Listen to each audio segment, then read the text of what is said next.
China is on everybody's mind these days, especially when it comes to tools, because let's face it, most of the tools that you own were probably manufactured in China.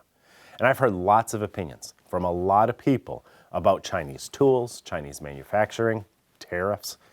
But over the years, I've learned that if I want to know more about what's going on, I have to go right to the source. So that's what I did. A few weeks ago, I hopped aboard a gigantic 2-story jumbo jet.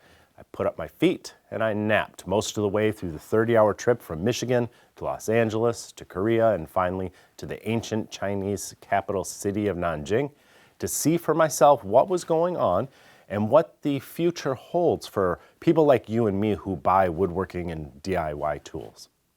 By the way, getting into China as an American in this day and age is not like just popping over the border to Canada or even going to the UK.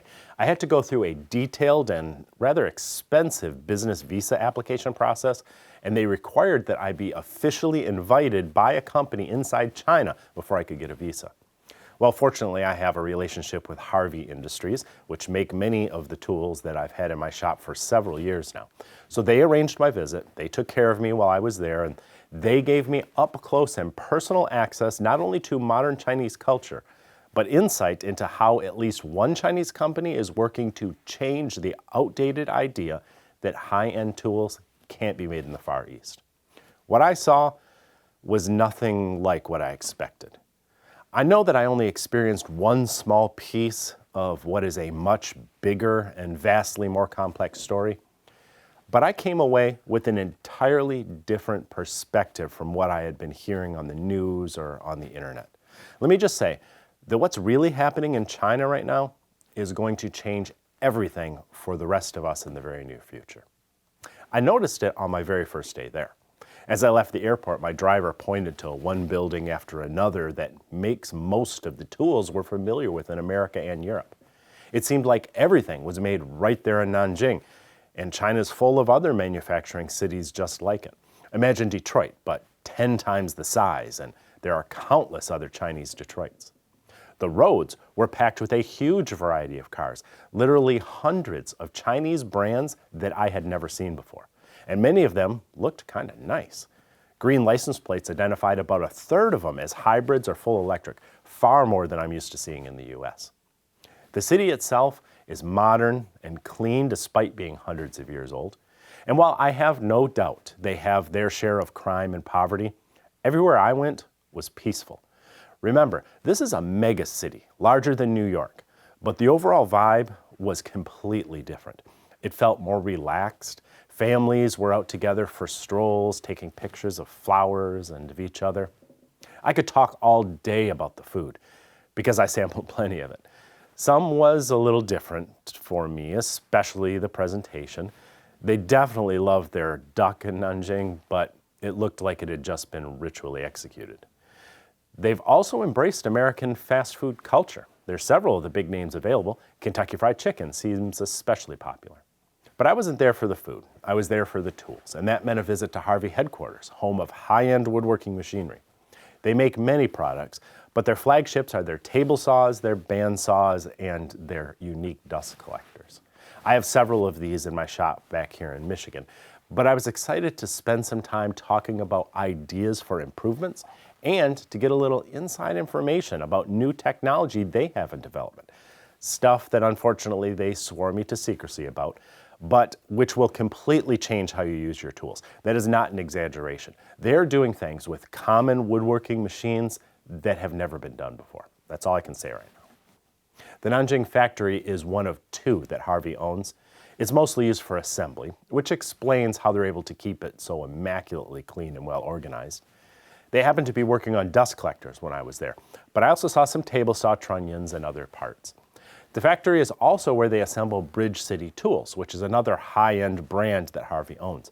The Bridge City tool story is a very interesting one. It started back in Portland, Oregon by John Economaki, and then he passed it on to his good friend Jack Liu, who owns Harvey. John handpicked Jack specifically because they had the same vision, but that's a subject for another video. I couldn't get over how neat and clean everything was. From what I've always heard about China, I expected to see very different working conditions. And I'm sure there are busier times when they have larger orders to process and more workers on the floor. But I was able to interact with many of them, and I'm convinced that this was a fairly typical day in this factory. They also do product development here, including testing and some quality control. Harvey doesn't operate foundries and mills. They contract all that out to a vast supply chain of hundreds of independent businesses. Since I wasn't able to visit any Chinese steel mills, I can't compare the working conditions there to what they may be elsewhere. I can only speak to the conditions at Harvey, and it's clear that their workers are well paid and cared for. The Nanjing factory isn't the only one Harvey owns. They also have a factory in Yangzhou, a smaller city of just 4.5 million people. China has about 150 cities with populations in excess of 1 million people. Compare that to just 36 in all of Europe combined. There are 19 Chinese megacities with over 10 million people in each. In the US, there are 0. Keep this in mind because I'll tell you what that means for our tools in the future. Yangzhou is where Harvey assembles their larger machines, such as their bandsaws and their table saws and their lathes. Interestingly, you have probably owned or used a Harvey machine at some point without even knowing it. Many of the major brands, the ones that have been household names in the US for decades, particularly in woodworking and metalworking, were actually made by Harvey for many years. But these companies were constantly pushing down the standards to make machines cheaper and cheaper. I'm not going to call out any of those brands here, but the corners they were cutting became ridiculous. And so Jack said, enough.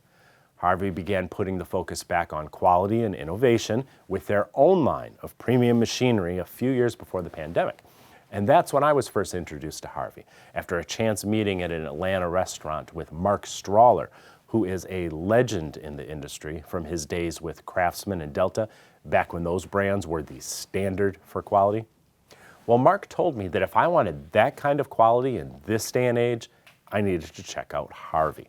And so I did. That led me to an old Woodworkers Journal article from 2017 about a guy named Jack Liu who was working to change the way the West thinks about Chinese tools.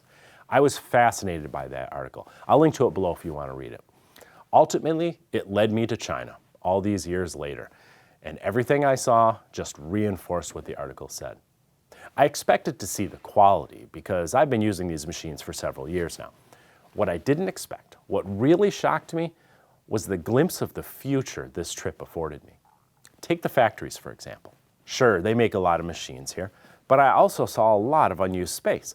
They have the capacity for much, much more, and that's true of China as a whole. They may appear to make pretty much everything already, but we haven't seen anything yet. Their capacity for more manufacturing is tremendous. As I spoke to the workers at Harvey, I also noticed their work ethic. They are absolutely dedicated to their jobs. Their work is tied to who they are. And that is deeply ingrained in Chinese culture as a whole in a way that is almost completely foreign to many Westerners nowadays. As I saw some of the things that Harvey was developing, features and new technology that will change how our machines work, another stereotype was shattered. The Chinese aren't just co-opting Western technology. China is capable of doing amazing things when it comes to developing new tech and unique products on their own. Finally, as I spent time with the workers, I saw the quality of life that the modern Chinese population have lately become accustomed to. And so I started to put all the pieces together in my mind. China is the United States around 1950. Back then, our grandparents' generation lived in a world with a tremendous post-war manufacturing capacity that was just waiting to be fully tapped. That generation had a work ethic that few still embrace today. They were also on the cusp of a new age of innovation and technology, and they were beginning to leave behind the frugality of the Great Depression and eager to embrace a higher standard of living. All that led to an economic explosion back then that led to amazing things here in the US over the last 3/4 of a century. That's where China is now. The Chinese people are a frugal culture. They've had to be. But that's changing with the new generations, as more and more start demanding a more Western way of life, becoming large-scale consumers of their own products. there will be no stopping their economy because they have the capacity, they have the work ethic, and they have the ability to innovate. So what will this mean for Western tool manufacturing? Competition on a level we haven't even begun to imagine. The days of thinking all Chinese tools are junk are gone. Some of the best tools are now made in China, and a savvy woodworker or DIYer recognizes that those old stereotypes are just that, old and outdated. The world is changing. I thought I understood that, but what I saw in China completely changed my perspective about the future of tools. 3M says their Cubitron 2 sandpaper is a revolutionary advancement in abrasive technology. What makes Cubitron paper different is the grit is made up of ceramic pyramids, which slice the fibers of the wood rather than plowing troughs through them like the grain of the tiny rocks that are found on other sandpaper.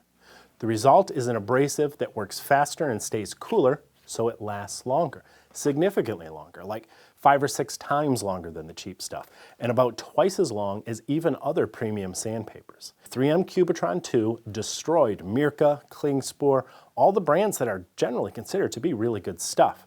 The Cubitron genuinely lasts a lot longer. I assume it must keep it cooler, perhaps it optimizes the way it cuts. I honestly don't understand how it works. It just works better than any other sandpaper I've used. All I can say is try it. Just one pack. You'll see what I mean. And if you do, please use the link below this video, which is to a small family business, and that business is well worth supporting.